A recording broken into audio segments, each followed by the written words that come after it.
Bonjour à tous, bienvenue dans Demain c'est loin, l'émission qui met en lumière des parcours inspirants et accessibles. Aujourd'hui, je reçois un entrepreneur qui est parti de rien et qui a réussi à conquérir le monde du e-commerce. Aujourd'hui, il est formateur pour des particuliers et des entreprises. Je vous propose de raconter son histoire et c'est tout de suite après ça.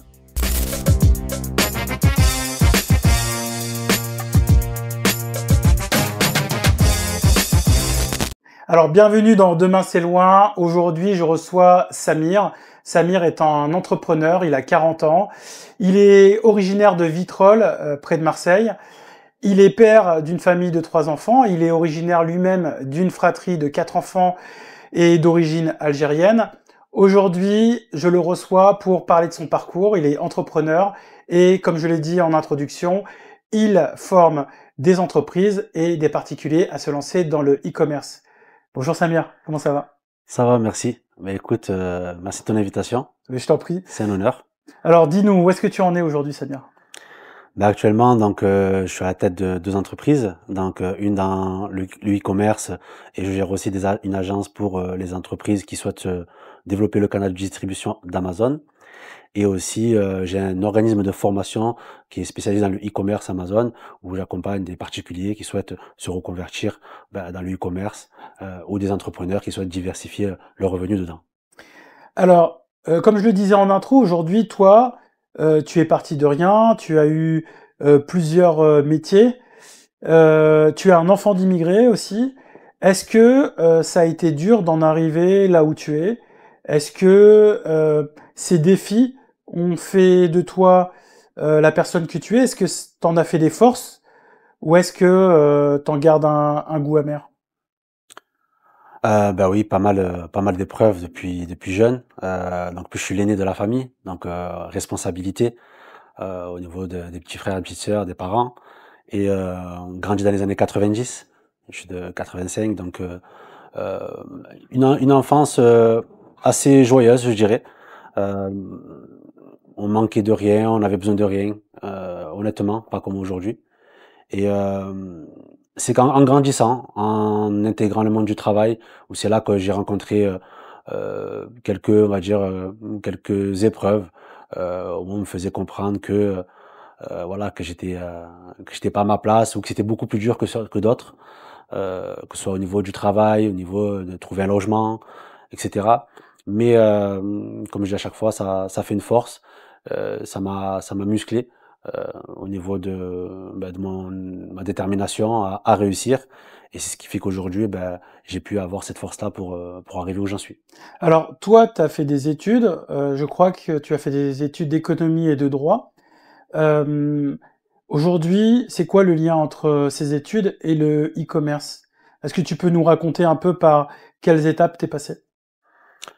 Alors, je suis passé par pas mal d'étapes. Donc, j'ai fait éco-droit par défaut parce que justement, on me voulait pas dans certaines écoles alors que j'avais un bac avec mention bien.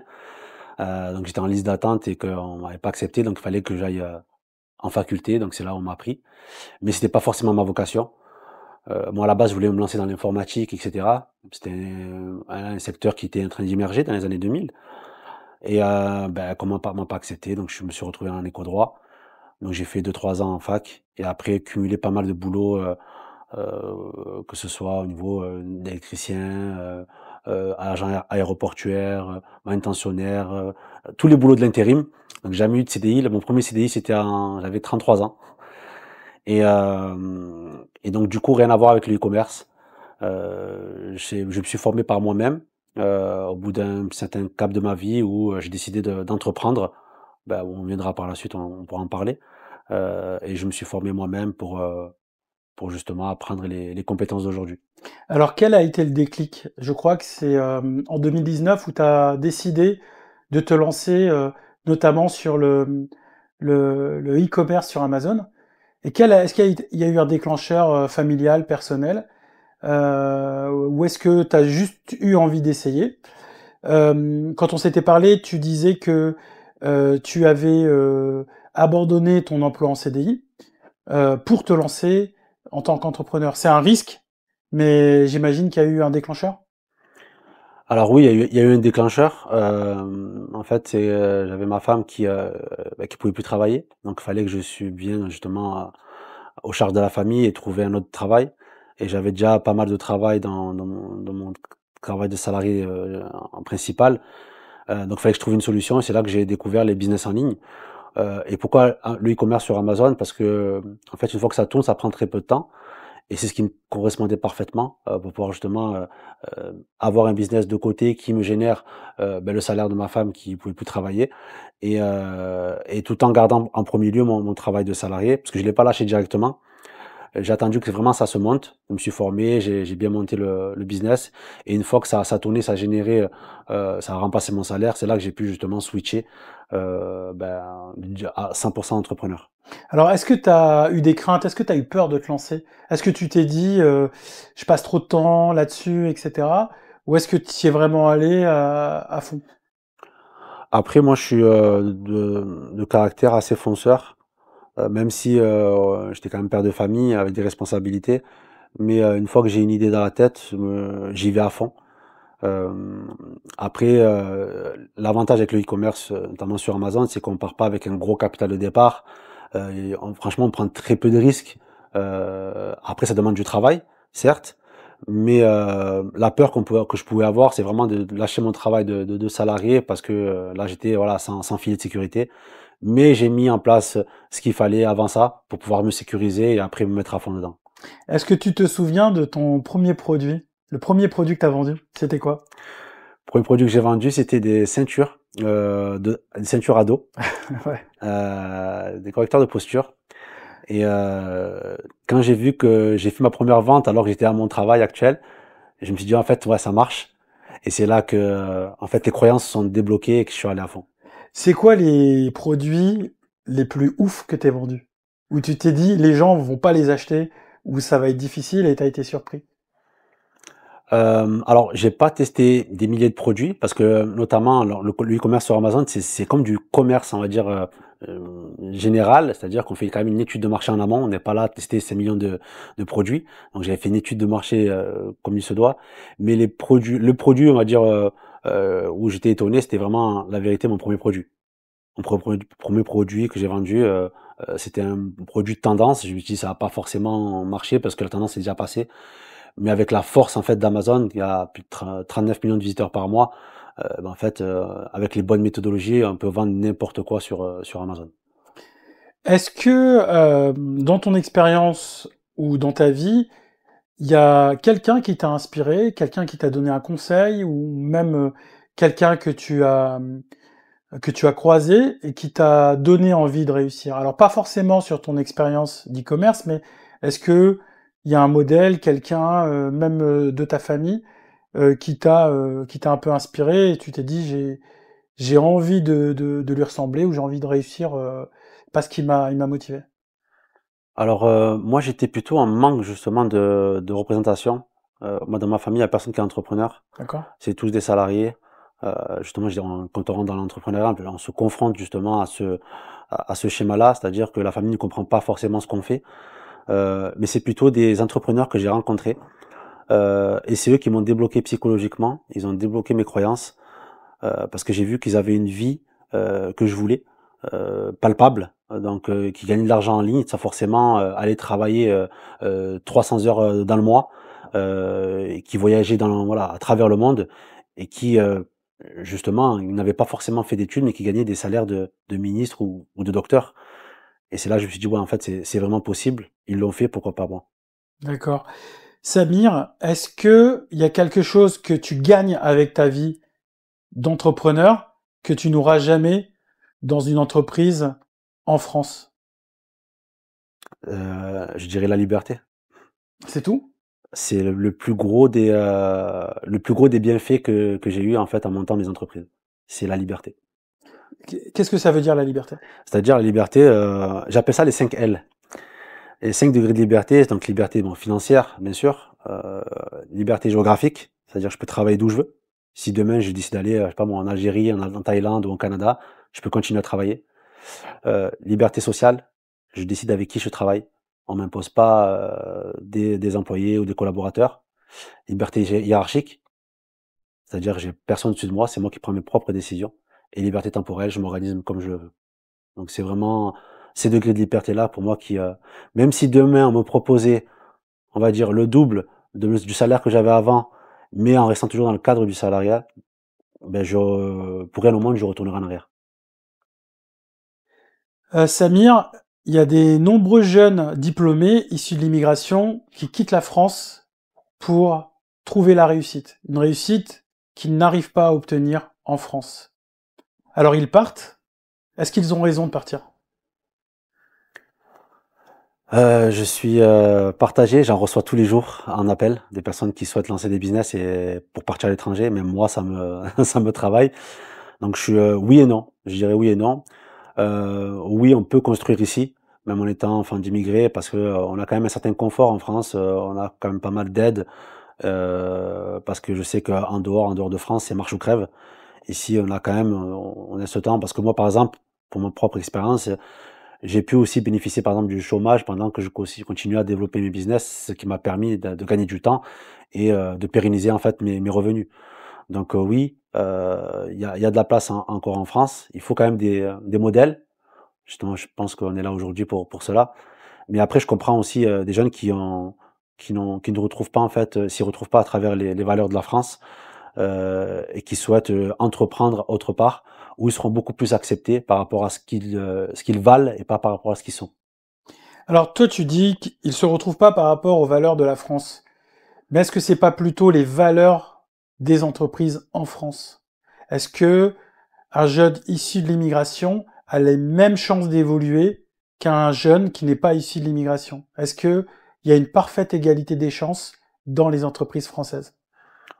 Ah, clairement, on va dire à partir d'un certain niveau, non, il n'y a pas les mêmes chances.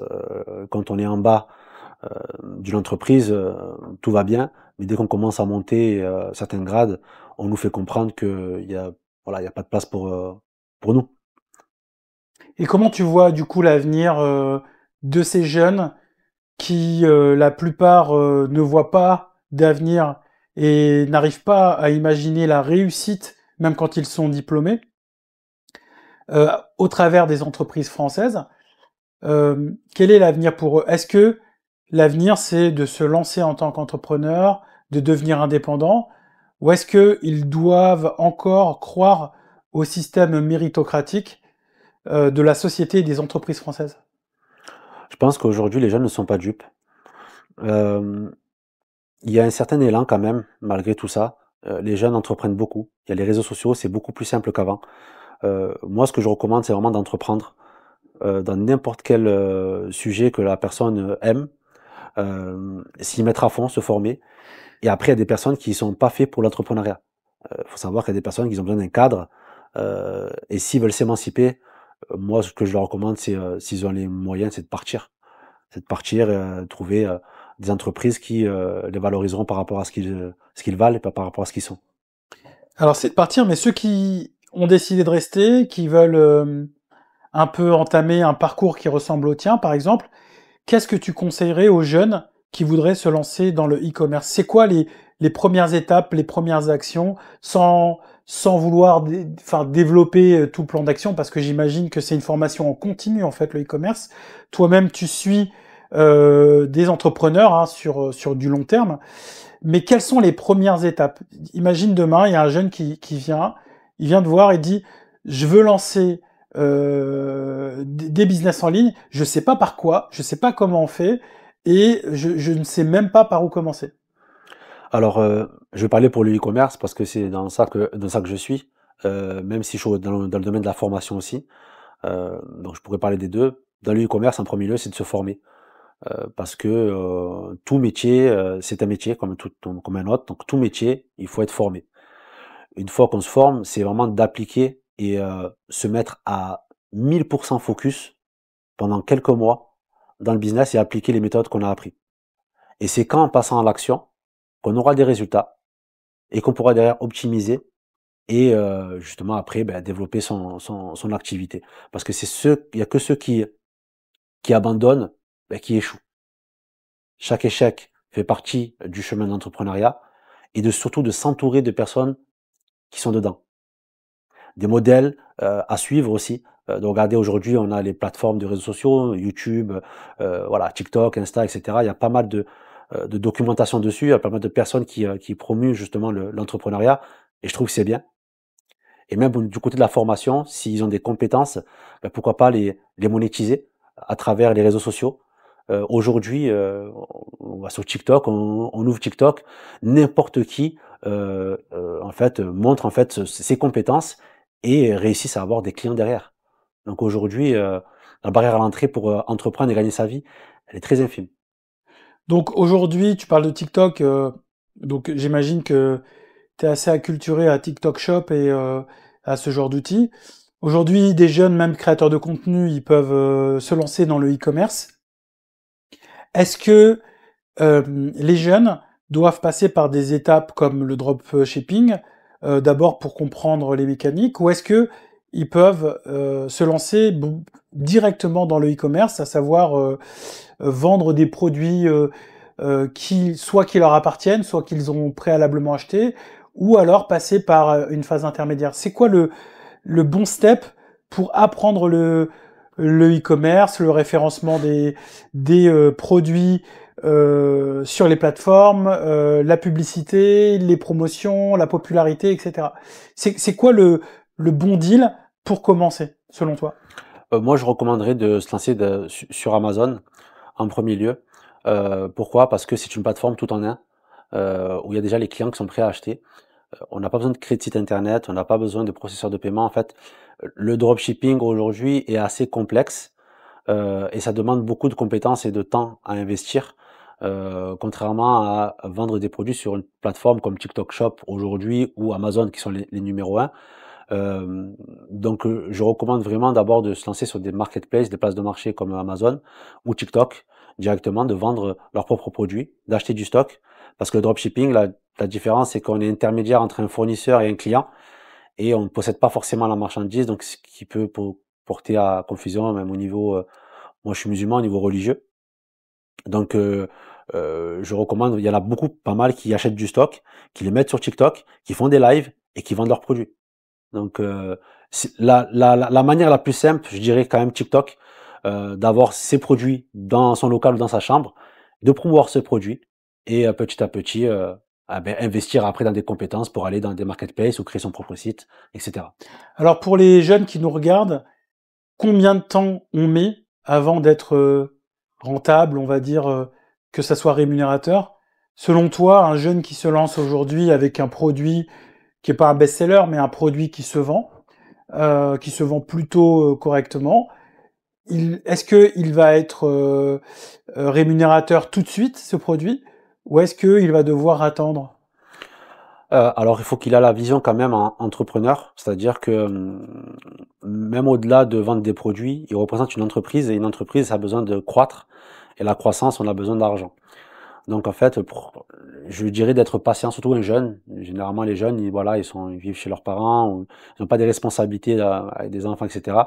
De vraiment d'abord coffrer tout ce qu'ils gagnent, de réinvestir et de développer leur entreprise. Et après, attendre un certain cap, au bout de 1 an, 2 ans, de pouvoir se rémunérer. Et c'est ça que je recommande vraiment aux jeunes, de tout réinvestir dans leur boîte pour la faire grossir, pour après gagner beaucoup plus. Alors, on a des nouvelles générations aujourd'hui de travailleurs qui sortent de l'école et qui pensent le travail de manière complètement différente. C'est-à-dire que même un CDI, c'est pas quelque chose qui les intéresse. Ils préfèrent la liberté dont tu parlais tout à l'heure. Ils sont prêts à quitter les entreprises, ils sont prêts à poser leurs conditions, et c'est des gens qui sont assez aussi pressés par le résultat. Ça vient peut-être aussi d'une formation, de la manière dont on les a, on les a un peu formatés en disant qu'ils ils pouvaient devenir millionnaires avant 30 ans, notamment dans les écoles de commerce en France. Quel conseil tu aurais à tous ces jeunes qui ont faim de réussite et qui voudraient se lancer dans le e-commerce? Est-ce que tu parlais de patience? Est-ce que il faut qu'ils attendent vraiment longtemps? Donc tu as un peu répondu à la question. Est-ce qu'il faut qu'ils passent un peu comme toi par des chemins où ils goûtent un peu au salariat? ou est-ce que ils doivent se lancer à 100% dans l'objectif du e-commerce? Alors je dirais que s'ils veulent gagner du temps, c'est d'avoir quand même un travail de salarié, pardon, d'avoir un travail de salarié qui leur permettra d'investir dans leur business. C'est-à-dire qu'en fait, ils vont penser projet, non pas argent. Parce que quand on pense argent, retour sur investissement rapide, c'est là qu'on prend des mauvaises décisions, c'est là qu'on prend des mauvais choix. Et il n'y a pas pire que de prendre des décisions quand on est en alerte, en alarme, de gagner sa vie. Donc c'est vraiment le conseil, parce que je l'ai vécu, le conseil que je recommanderais, c'est d'abord de sécuriser, d'avoir un travail, d'avoir des revenus qui rentrent pour pouvoir investir dans son business. Et plus on a de revenus, ben plus on gagnera. En fait, l'argent est un levier de croissance. Plus on investit, plus on gagne du temps. Mais Rome ne se fait pas en un jour. Et pour tous ceux qui croient qu'on peut gagner de l'argent rapidement dans l'entrepreneuriat, ben ils se trompent. Surtout dans le e-commerce, demandez même à des commerçants autour de vous dans le domaine physique, ils attendent des fois 2 ans avant de se payer, alors que le e-commerce, ça peut aller très très vite. Il y a un côté viralité aussi, mais il faut pas compter sur ça. Il faut vraiment voilà, avoir au moins une vision au moins de 12 à 18 mois pour pouvoir se dire ok, je développe ça pour pouvoir me sécuriser et après gagner ma vie. Alors pour finir, Samir, toi tu as monté un programme de formation pour démarrer le e-commerce. Demain, si un jeune ou même un entrepreneur plus âgé ou même une PME, une entreprise qui voudrait se perfectionner dans le e-commerce, vous voudrait faire appel à tes services, comment ça se passe? Est-ce qu'ils vont sur tes réseaux te contacter? Est-ce qu'ils passent par ton site? Il y a un formulaire, quelque chose? Et comment après tu les accompagnes? Alors en premier lieu, c'est de me contacter sur mes réseaux sociaux, que ce soit Instagram, TikTok, Facebook. J'ai une chaîne YouTube aussi également. Donc après, on prend un rendez-vous ensemble, donc pour comprendre un petit peu les objectifs de la personne, voir si on peut l'aider aussi. Et après, au niveau du programme d'accompagnement, on accompagne vraiment de la création d'entreprise, du projet jusqu'au lancement du produit, sur toutes les différentes étapes. Donc c'est un truc assez complet. Il y a un programme de formation qui est en ligne avec un côté hybride où on les accompagne aussi en visio, en support aussi de téléphone, pour qu'on puisse justement donner le maximum de chance à leur réussite, parce que leur réussite, c'est la nôtre aussi. Merci beaucoup, Samir. Merci à toi. Alors, tu mentionnais tes réseaux, où on te trouve sous le pseudonyme de Samir VMD. VMD. Je vous remercie à toutes et tous d'avoir regardé cette émission. Demain c'est loin, l'émission qui met en lumière des parcours de réussite. Vous pouvez retrouver cette émission sur la chaîne FP92 et Africa One. Et je vous dis à bientôt pour l'émission Demain c'est loin et les prochaines émissions. À bientôt.